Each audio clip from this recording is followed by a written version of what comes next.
For many investors, stock market pullbacks can be alarming. The recent volatility you've witnessed is certainly no different. So, what does history tell us about falling stock prices, and what expectations should you have about potential stock market declines? Hi everyone, I'm Mark Fonville, and today I'm going to share some historical perspective on how often stock markets actually fall into negative territory.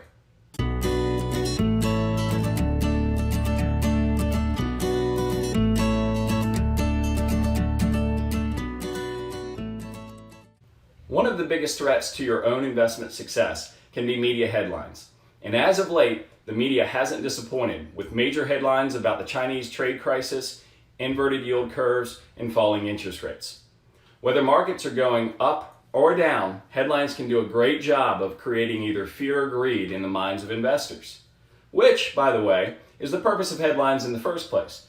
After all, newspapers won't sell unless, of course, you have a reason to purchase. And that's where great headlines find their place. Unfortunately, when stock markets become more volatile, as they have recently, headlines may coerce even the most long-term investors to question the wisdom of their investment approach. As a result, you may feel compelled to abandon your investment plan instead of staying invested for the long term. So, let's take a historical look at stock market pullbacks to get a better understanding of how much stocks can actually decline. This chart shows the performance of the stock market, notated by the blue bars, and the largest intra-year decline, shown by the red dots, each year. Said another way, the red dots show how much the S&P 500 actually declined at its worst point for a given calendar year. Surprisingly, since 1980, the average calendar year sees a stock market drop of negative 13.5%.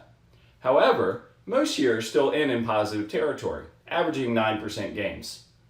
You'll also notice that many years experienced intra-year declines of 20% or more.